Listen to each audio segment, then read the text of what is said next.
ये कहानी है एक मांझी की, जिसका नाम था रूपचंद। रूपचंद का गांव एक टापू था जिसके चारों ओर नदी बहती थी। गांव पहुंचने का एक ही मार्ग था, नदी, और रूपचंद गांव वालों को नदी पार करवाता था। अरे काका रुको, मैं भी आया। हाँ आजा आजा, जल्दी आजा। गांव में स्कूल नहीं था तो बच्चों को भी नदी पार करके स्कूल जाना पड़ता था। गांव में अस्पताल भी नहीं था तो अक्सर गर्भवती महिलाओं और बुजुर्गों को नदी पार करा के दूसरे गांव जाना पड़ता था। हर साल गर्मी में नदी सूख जाया करती थी। इस वक्त पानी इतना कम हो जाता था कि नाव नहीं चलाई जा सकती थी, इसलिए लोगों को नदी में डूबकर नदी पार करनी पड़ती थी।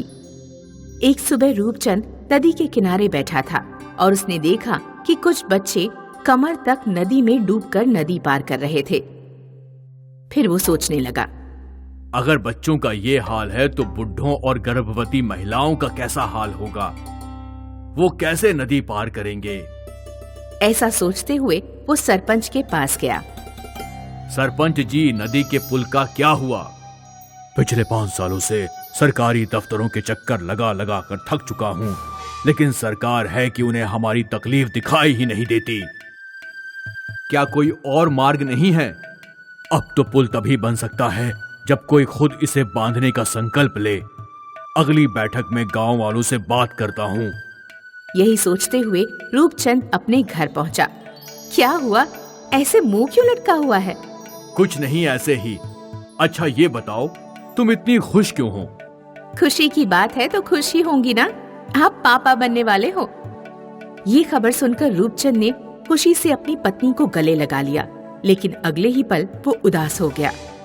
वो सपना देखने लगा कि नदी सूखी हुई है और उसे उसकी गर्भवती पत्नी को नदी पार कराने में बहुत तकलीफ हो रही है। अपनी पत्नी की पीड़ा देखकर रूपचंद ने सोच लिया कि वो गांव में पुल बनाकर ही रहेगा। इसके बाद रूपचंद एक सेठ के पास गया और वहां उसने अपना घर गिरवी रख दिया, जिसके उसे 5 लाख रुपए मिले। फिर वो नदी को पार करके दूसरे गांव गया और वहां एक कॉन्ट्रैक्टर से मिला। पुल का निर्माण तो हो जाएगा, लेकिन इसके लिए 6 लाख रुपए लगेंगे। ठीक है भाई, आप शुरुआत तो कीजिए। ये रहे 5 लाख रुपए, बाकी के मैं 10 दिन में दे दूंगा। आप ठीक है, 2-3 दिनों में काम शुरू करते हैं। 3 दिनों में काम की शुरुआत हो गई। कॉन्ट्रैक्टर की देखरेख में मजदूरों ने पुल का निर्माण करना शुरू कर दिया। एक एक करके 26 दिन बीत गए और पुल का काम खत्म होने ही वाला था। पुल को बनता देख गांव वाले बहुत खुश थे। तभी सरपंच रूपचंद के पास आए। वाह बेटा, तुमने तो कमाल कर दिखाया, लेकिन मैं जानता हूँ कि तुमने ये पुल बांधने के लिए अपना घर गिरवी रखा और अपनी बीवी के जेवर भी। इसलिए मैं चाहता हूँ कि सभी गांव वाले तुम्हारी मदद करें। इस पुल के निर्माण के बाद इस पर टोल लगेगा। पैदल जाने वालों को 1 रुपए, साइकिल वालों को 2 रुपए, मोटरसाइकिल वालों को 5 रुपए देना होगा और बच्चों और बुढ़ों को मुफ्त। ये सब सुनकर गांव वाले बहुत खुश थे कि उनकी तकलीफें हल होने वाली थीं। 2 दिनों में पुल बनकर तैयार हुआ और सरपंच ने पुल का उद्घाटन किया। बूढ़ों ने रूपचंद को आशीर्वाद दिया और सारे गांव ने रूपचंद को धन्यवाद किया। वो गांव वालों का हीरो बन गया था और रूपचंद गांव वालों की खुशी में खुश था। पुल के बनने के बाद गांव वालों की जिंदगी आसान हो गई थी। तो इस तरह रूपचंद के दृढ़ निश्चय से नदी पर पुल बन ही गया, वो भी बिना सरकार की मदद के। तो बच्चों, ये कहानी हमें ये सिखाती है कि बदलाव के लिए सिर्फ दृढ़ निश्चय की आवश्यकता है। एक गांव में रामू और मंगल नाम के 2 नाई रहते थे। दोनों की दुकानें आमने सामने थी। रामू सरल स्वभाव का और एक दयालु इंसान था। उसकी दुकान पर अक्सर एक बूढ़ा भिखारी आया करता था। रामू फ्री में उस भिखारी के बाल काट देता, अपना खाना उसे खिला देता और ठंड के दिनों में उसे गर्म कपड़े भी देता। दूसरी तरफ मंगल एक चालाक और कंजूस इंसान था। वह अपनी दुकान पर आने वाले ग्राहकों से इधर उधर वाले लोगों की बुराइयां और चापलूसी से भरी बातें करता। भाई साहब, तुमने रमेश के लड़के के बारे में कुछ सुना? अरे हाई स्कूल में 3 बार फेल हो गया है। रमेश के सारे बच्चे बिगड़े हुए हैं। काश उसे आपके जैसे बच्चे मिले होते। रामू की पत्नी पेट से थी। एक रात रामू की पत्नी के पेट में बहुत तेज दर्द उठा। रामू अपनी पत्नी को लेकर कुछ दिनों के लिए शहर में हॉस्पिटल चला गया। उस समय जब भिखारी गांव में आया तो उसने देखा कि रामू की दुकान बंद है।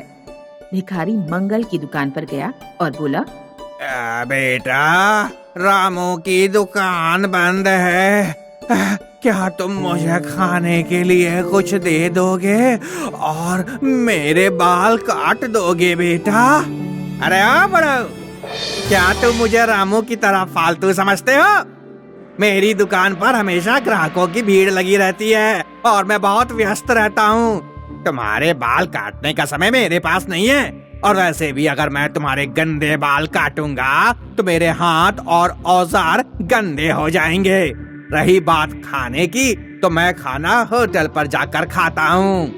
अब निकल लो यहाँ से, मेरा टाइम बर्बाद मत करो। कुछ दिनों बाद रामू जब अपनी पत्नी को शहर से लेकर लौट रहा था तो उसने देखा कि बूढ़ा भिखारी सड़क पर गिरा हुआ है। रामू ने अपनी पत्नी को घर भेज दिया। बूढ़े भिखारी को कंधे पर डालकर गांव के डॉक्टर के पास लेकर पहुंचा। मैं इन्हें होश में नहीं ला पाऊंगा। शारीरिक कमजोरी और लगातार कई दिन भूखे रहने के कारण इनके शरीर में खून और ग्लूकोज की कमी हो गई है। तुम्हें इन्हें हॉस्पिटल ले जाना पड़ेगा। रामू अभी अभी हॉस्पिटल से अपनी पत्नी की डिलीवरी कराकर आ रहा था। उसके काफी पैसे खर्च हो चुके थे। रामू के पास भिखारी को हॉस्पिटल में एडमिट करने के पैसे नहीं थे। अगर बाबा को हॉस्पिटल में एडमिट कराना है तो एक ही तरीका है, मुझे घर या दुकान में से कोई एक चीज गिरवी रखनी पड़ेगी। घर गिरवी रख दूंगा तो पत्नी और बच्चों के लिए परेशानी होगी। दुकान ही गिरवी रख देता हूँ। कुछ दिन ज्यादा मेहनत करके दुकान को छुड़ा लूंगा। रामू ने अपनी दुकान गिरवी रख दी और बूढ़े को अस्पताल ले जाकर उसकी जान बचा ली। लेकिन जब रामू गांव लौट कर आया तो उसने देखा कि मंगल ने रामू के बराबर में ही अपने बेटे के लिए एक और नाई की दुकान खुलवा दी है। गांव में 3 दुकानें हो जाने के कारण रामू का धंधा बिल्कुल ही मंदा पड़ गया।